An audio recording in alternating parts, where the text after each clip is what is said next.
Guys, ಹೇಗಿದ್ದೀರಾ ಎಲ್ಲರೂ? Welcome back to my channel. ಇವತ್ತಿನ ವಿಡಿಯೋದಲ್ಲಿ ನಾನು ಥರ್ಡ್ ಟ್ರೈಮಿಸ್ಟರ್ ಆಫ್ ಪ್ರೆಗ್ನೆನ್ಸಿಯಲ್ಲಿ ಏನೆಲ್ಲ ಸಿಂಪ್ಟಮ್ಸ್ನ ನೋಡ್ಬೋದು ಮತ್ತು ಅದಕ್ಕೆ ಬೇಕಾಗಿರೋ ಕೇರ್ ಟಿಪ್ಸ್ ಬಗ್ಗೆ ತಿಳ್ಕೊಳ್ಳೋಣ. ಸೊ ಅದಕ್ಕಿಂತ ಮುಂಚೆ ಯಾರೆಲ್ಲ ನನ್ನ ಚಾನಲ್ನ ಸಬ್ಸ್ಕ್ರೈಬ್ ಮಾಡದೆ ನೋಡ್ತಾ ಇದ್ದೀರಾ, ಪ್ಲೀಸ್ ಸಬ್ಸ್ಕ್ರೈಬ್ ಮಾಡಿ, ಸಪೋರ್ಟ್ ಮಾಡಿ ಆ್ಯಂಡ್ ವಿಡಿಯೋನ ಕಂಪ್ಲೀಟಾಗಿ ನೋಡಿ. ಬನ್ನಿ ವಿಡಿಯೋ ಸ್ಟಾರ್ಟ್ ಮಾಡೋಣ. So first of all third trimester ಅಂದರೆ ಅದು ವೀಕ್ 28ಇಂದ ವೀಕ್ 40 ತನಕನೂ ಹೋಗ್ಬೋದು, ಕೆಲವೊಮ್ಮೆ 42 ವೀಕ್ಸ್ ತನಕನೂ ಹೋಗುತ್ತೆ. ಟಿಲ್ ವೀಕ್ 28ಇಂದ ಟಿಲ್ ಡೆಲಿವರಿ ಡೇಟ್ ಅಂತ ಹೇಳ್ಬೋದು. ಬಿಕಾಸ್ ಕೆಲವರಿಗೆ 37 ವೀಕಿಗೆ ಡೆಲಿವರಿ ಆಗುತ್ತೆ, ಕೆಲವರಿಗೆ 38, 39, 40, 41, 42 ತನಕನೂ ಹೋಗುತ್ತೆ. So third trimester of pregnancy start from 28th week. ಏನೆಲ್ಲ ಸಿಂಪ್ಟಮ್ಸ್ನ ನೋಡ್ಬೋದು ಅಂದರೆ, first baby movements. So lot of baby movements. Previous ನಿಮಗೆ ಸೆಕೆಂಡ್ ಸೆಮಿಸ್ಟರಲ್ಲಿ ಬೇಬಿ ಮೂಮೆಂಟ್ಸ್ ಸ್ಟಾರ್ಟ್ ಆಗಿರುತ್ತೆ, ಬಟ್ ಥರ್ಡ್ ಸೆಮಿಸ್ಟರಲ್ಲಿ ನಿಮಗೆ ತುಂಬಾ ಬೇಬಿ ಮೂಮೆಂಟ್ಸ್ ಆಗ್ತಾ ಇರುತ್ತೆ. ಸೊ ನೀವು ಅದನ್ನು ಕೌಂಟ್ ಕೂಡ ಮಾಡ್ಕೊಬೋದು. ಲಂಚ್ ಆದಮೇಲೆ ಅದರಲ್ಲೂ ನೀವೇನಾದರೂ ಸ್ವೀಟ್ ಐಟಮ್ ತಿಂದಿದ್ದಾಗ ಬೇಬಿ ಮೂಮೆಂಟ್ಸ್ ಜಾಸ್ತಿ ಆಗ್ತಿರುತ್ತೆ. ಸೊ ನೀವು ಈ ಥರ ಒಂದು ಕೌಂಟ್ ಇಟ್ಕೊಬೋದು. 1 ಅವರಿಗೆ ಒಂದು 4 ಕೌಂಟ್ ಆಗುತ್ತಾ? ಕರೆಕ್ಟ್. ಅದಕ್ಕಿಂತ ತುಂಬ ಜಾಸ್ತಿ ಆಗುತ್ತೆ, ಎಬೋ 10 ಆಗ್ತಿದೆ ಅಥವಾ ಆಗ್ತಾನೆ ಇಲ್ಲ ಅಂದರೆ ನೀವು ಡಾಕ್ಟರ್ನ ಕನ್ಸಲ್ಟ್ ಮಾಡಿ ಅಂತ ಅವ್ರು ಹೇಳ್ತಾರೆ ನಿಮಗೆ. ಸೊ NST ಟೆಸ್ಟ್ ಎಲ್ಲ ಮಾಡಿಸ್ತಾರೆ. ಸೊ ಬೇಬಿ ಮೂಮೆಂಟ್ಸ್ನ ನೀವು ನೋಡ್ಕೊತಾ ಇರಬೇಕು. ತುಂಬ ಹೆವಿ ಆಗೋದು ಒಳ್ಳೆಯದಲ್ಲ, ತುಂಬ ಆಗದೇನೆ ಇರೋದು ಒಳ್ಳೆಯದಲ್ಲ. ಸೊ ಅದನ್ನು ಮಾಡ್ರೇಟ್ ಆಗಿ ಆಗ್ತಿದೆ. ಇವಾಗ ತುಂಬ ಹೆವಿ ಆಗ್ತಿದೆ, ನಾರ್ಮಲಿಗಿಂತ ನಿಮ್ಗೆ ನಾರ್ಮಲ್ ಆಗಿ ಹೇಗಾಗ್ತಿತ್ತು ಬೇಬಿ ಮೂಮೆಂಟ್ಸ್ ಆಗಾಗ್ತಿಲ್ಲ, ಬೇರೆ ಥರ ಆಗ್ತಿದೆ ಅಂದರೆ ಅವಾಗ ಡಾಕ್ಟರ್ನ ಕನ್ಸಲ್ಟ್ ಮಾಡಿ. ಆ್ಯಂಡ್ ಅವರೊಂದು ಸ್ಕ್ಯಾನ್ಗಿನ ಹೇಳ್ತಾರೆ. ಅದಾದಮೇಲೆ ನಿಮಗೆ ತುಂಬ ಕಮ್ಮಿ ಆಗ್ತಿದೆ, ಆಗ್ತಾನೇ ಇಲ್ಲ ಅಂದ್ರೂ ಕೂಡ ನೀವು ಡಾಕ್ಟರ್ ಹತ್ರ ಹೇಳಬೇಕಾಗತ್ತೆ.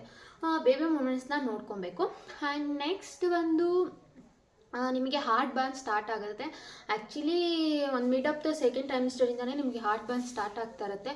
ಸೊ ನನಗೂ ತುಂಬಾ ಹಾರ್ಟ್ ಬರ್ನ್ ಆಗ್ತಿತ್ತು. ಆ್ಯಂಡ್ ಅದಾದಮೇಲೆ ವೆಜಿನಲ್ ಡಿಸ್ಚಾರ್ಜ್ ಕೂಡ ಈ ಟೈಮಲ್ಲಿ ಸ್ಟಾರ್ಟ್ ಆಗ್ತಿರುತ್ತೆ.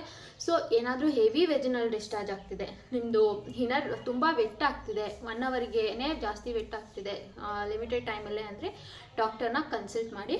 ಸೊ ನೆಗ್ಲೆಕ್ಟ್ ಮಾಡಿಬಿಡಿ. ಆ್ಯಂಡ್ ಇನ್ ಕೇಸ್ ಬ್ಲೀಡಿಂಗ್ ಏನಾದರೂ ಆಯ್ತು ಅಂದರೆ ಇಮಿಡಿಯೇಟಾಗಿ ಡಾಕ್ಟರ್ ಹತ್ರ ಹೋಗಬೇಕಾಗುತ್ತೆ.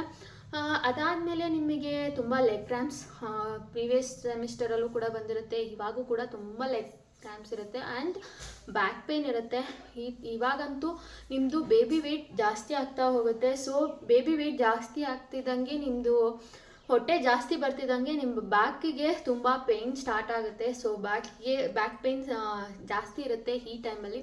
ಸೊ ನೀವು ನಾನು ಆಗಲೇ ಹೇಳಿದಾಗೆ, ಪ್ರೀವಿಯಸ್ ವಿಡಿಯೋದಲ್ಲಿ ಹೇಳಿದಾಗೆ ಹಾಟ್ ವಾಟರ್ದು ಬ್ಯಾಗ್ ತೊಗೊಂಡು ಇಟ್ಕೊಳ್ಳಿ. ಆ್ಯಂಡ್ ರೆಸ್ಟ್ ಮಾಡಿ. ನಿಮಗೆ ಬ್ಯಾಕ್ ಪೇಯ್ನ್ ಬಂದಾಗ ಏನಾದರೂ ಸಪೋರ್ಟ್ ಇಟ್ಕೊಂಡು ಕುತ್ಕೊಬೇಕಾದ್ರೆ. ಆ್ಯಂಡ್ ವಾಕ್ ಮಾಡಿ ಜಾಸ್ತಿ. ಆ್ಯಂಡ್ ನೆಕ್ಸ್ಟ್ ನಿಮಗೆ ಇನ್ನೇನು ಬರುತ್ತೆ ಅಂದರೆ ಪೆಲ್ವಿಕ್ ಪೇಯ್ನ್ ಬರುತ್ತೆ. ಆ್ಯಂಡ್ ಕೆಲವೊಂದು ಸರಿ ಫೇಕ್ ಕಾಂಟ್ರಾಕ್ಷನ್ ಅಂದರೆ ಲೇಬರ್ ಪೇಯ್ನ್ ಥರ ನಿಮ್ಗೆ ಅನಿಸ್ತಿರುತ್ತೆ, ಬಟ್ ಅದು ಲೇಬರ್ ಪೇಯ್ನ್ ಆಗಿರಲ್ಲ. ಒಂದು ಸಮ್ಟೈಮ್ಸ್ ಸ್ಟಮಕ್ ಪೇಯ್ನ್ ಎಲ್ಲ ಬರ್ತಾ ಇರುತ್ತೆ. ನೀವು ತುಂಬ ಹೊಟ್ಟೆ ಭಾಗಕ್ಕೆ ಏನಾದರೂ ಬಗ್ಗಿ ಎತ್ಕೊಬೇಕಾದ್ರೆ ಅವಾಗೆಲ್ಲ ಸ್ಟಮಕ್ ಪೇಯ್ನ್ ಬರುತ್ತಿರುತ್ತೆ. ಆ್ಯಂಡ್ ಇದೆಲ್ಲ ಸಿಂಪ್ಟಮ್ಸ್ನ ನೀವು ಥರ್ಡ್ ಟ್ರೈಮಿಸ್ಟರ್ ಆಫ್ ಪ್ರೆಗ್ನೆನ್ಸಿಯಲ್ಲಿ ನೋಡ್ಬೋದು. ಆ್ಯಂಡ್ ಬೇಬಿ ಡೆವಲಪ್ಮೆಂಟ್ ಹೇಗಿರುತ್ತೆ ಥರ್ಡ್ ಟ್ರೈಮಿಸ್ಟರಲ್ಲಿ? ಸೊ ಇವಾಗ ಆ್ಯಕ್ಚುಲಿ ಈ ಟ್ರೈಮಿಸ್ಟರಲ್ಲೇ ಬೇಬಿದು ವೆಯ್ಟ್ ಜಾಸ್ತಿ ಆಗೋದು.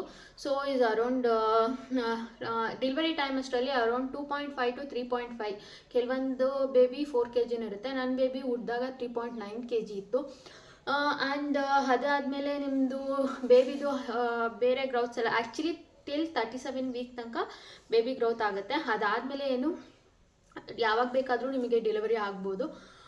ಸೊ ಈ ಟೈಮಲ್ಲಿ ನೀವು ಕೇರ್ಫುಲ್ ಆಗಿರಬೇಕು.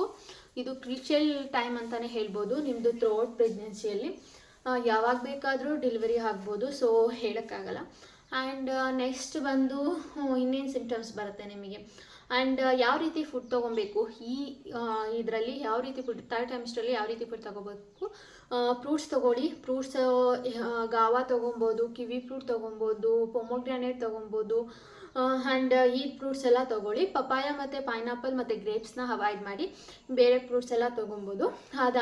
ರಾ ಮೀಟ್, ರಾ ಚಿಕನ್, ರಾ ಫಿಶ್ನ ಅವಾಯ್ಡ್ ಮಾಡಿ. ಆಯಿತಾ? ಹಸಿ ಮಾಂಸಗಳನ್ನ ತಿನ್ನೋಕ್ಕೆ ಹೋಗಬೇಡಿ. ಆ್ಯಂಡ್ ಕೂಲ್ ಡ್ರಿಂಕ್ಸ್ ಅವಾಯ್ಡ್ ಮಾಡಿ. And alcohol throughout pregnancy alcohol ಅಂತೂ ತೊಗೊಳಕ್ಕೆ ಹೋಗಬೇಡಿ. ಆಲ್ಕೋಹಾಲ್ ಇದೆರಡೂ ನೀವು ಅವಾಯ್ಡ್ ಮಾಡಬೇಕು when you are become pregnant. And next junk food ಎಲ್ಲ ಜಾಸ್ತಿ ತೊಗೊಳಕ್ಕೆ ಹೋಗಬೇಡಿ, ಆಯಿಲಿ ಫುಡ್ಸು. ಅದಾದಮೇಲೆ ತರಕಾರಿ ಎಲ್ಲ ಚೆನ್ನಾಗಿ ತೊಗೊಬೇಕು. ಆ್ಯಂಡ್ ಐರನ್ ಕ್ಯಾಲ್ಸಿಯಂ ಏನು ನಿಮಗೆ ಹೇಳಿರ್ತಾರೆ ಡಾಕ್ಟರು ಅದನ್ನು ಕಂಟಿನ್ಯೂ ಮಾಡಿ. ಸೊ ಅದಾದಮೇಲೆ ವೆಯ್ಟ್ ಗೇನ್ ಹೇಗಿರುತ್ತೆ ನಿಮ್ಮದು, ಜಾಸ್ತಿ ವೆಯ್ಟ್ ಗೇನ್ ಆಗೋದು ಈ ಟೈಮಲ್ಲೇ. So worry ಮಾಡ್ಕೊಬೇಡಿ. ಆ್ಯಂಡ್ ಈ ಟೈಮಲ್ಲಿ ನಿಮಗೆ ತುಂಬ ನರ್ವಸ್ನೆಸ್ ಇರುತ್ತೆ ಆ್ಯಂಡ್ ಎಕ್ಸೈಟ್ಮೆಂಟು ಇರುತ್ತೆ, ನರ್ವಸ್ಸು ಕೂಡ ಇರುತ್ತೆ.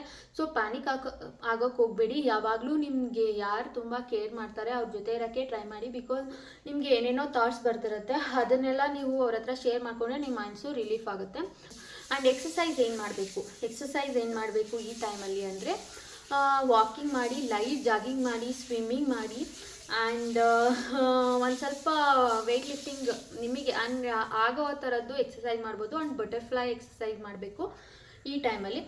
ಸೊ ನೀವೇನೇ ಎಕ್ಸಸೈಸ್ನ ಟ್ರೈ ಮಾಡ್ತಿದ್ದೀರಾ ಅಂದರೆ ಬಿಫೋರ್ ದಟ್ ನಿಮ್ಮ ಡಾಕ್ಟರ್ನ ಕನ್ಸಲ್ಟ್ ಮಾಡಿ ಸ್ಟಾರ್ಟ್ ಮಾಡಿ, ಸುಮ್ಮನೆ ಸ್ಟಾರ್ಟ್ ಮಾಡಬೇಡಿ. ಬಿಕಾಸ್ ಒಬ್ಬೊಬ್ಬರು ಕಂಡೀಷನ್ ಒಂದೊಂದು ಥರ ಇರುತ್ತೆ. ಆ್ಯಂಡ್ ನೆಕ್ಸ್ಟ್ ಬಂದು ಮೆಡಿಕೇಷನ್ಸ್ ಹೇಗಿರುತ್ತೆ ಥರ್ಡ್ ಸೆಮಿಸ್ಟರಲ್ಲಿ.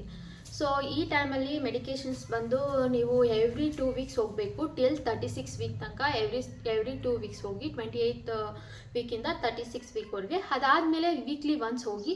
ಸೊ ನಿಮ್ಮದು BP ಏನಿದೆ ಎಲ್ಲ ಚೆಕಪ್ ಮಾಡ್ಕೊಳ್ಳಿ. ಹಾರ್ಟ್ ಬೀಟ್ ಚೆನ್ನಾಗಿದೆಯಾ, ಬೇಬಿ ಮೂಮೆಂಟ್ಸ್ ಹೇಗಾಗ್ತಿದೆ, ವೆಯ್ಟ್ ಎಲ್ಲ ಚೆಕ್ ಮಾಡ್ಕೊಬೇಕು.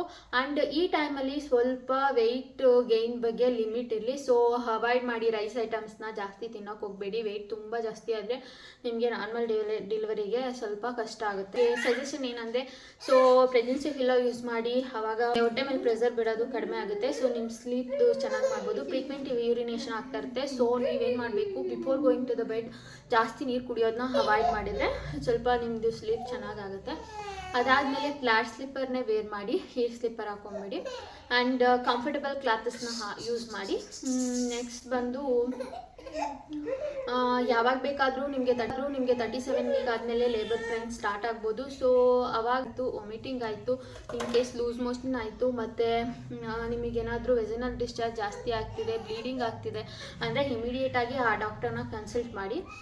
ಸೊ ಈ ಟೈಮಲ್ಲಿ ಯಾವಾಗ ಬೇಕಾದರೂ ನಿಮಗೆ ಲೇಬರ್ ಪೇನ್ ಸ್ಟಾರ್ಟ್ ಆಗ್ಬೋದು. ಸೊ ಹಾಸ್ಪಿಟಲ್ ಬ್ಯಾಗ್ನ ಪ್ಯಾಕ್ ಮಾಡಿ ಇಟ್ಕೊಂಡಿರಿ. ಆವಾಗ ನಿಮಗೆ ಯಾವಾಗ ನಿಮ್ಗೆ ಪೇನ್ ಬರುತ್ತೆ ಅವಾಗ ಹೋಗೋಕ್ಕೆ ಈಸಿ ಆಗುತ್ತೆ.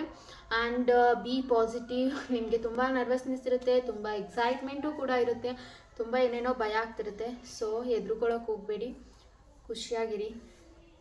ನೀವೆಷ್ಟು ಪಾಸಿಟಿವ್ ಆಗಿರ್ತೀರಾ ಅಷ್ಟು ನೀವು ಇದನ್ನು ಫೇಸ್ ಮಾಡ್ಬೋದು. ಸೊ ಎಲ್ಲರಿಗೂ ಆಲ್ ದಿ ಬೆಸ್ಟ್.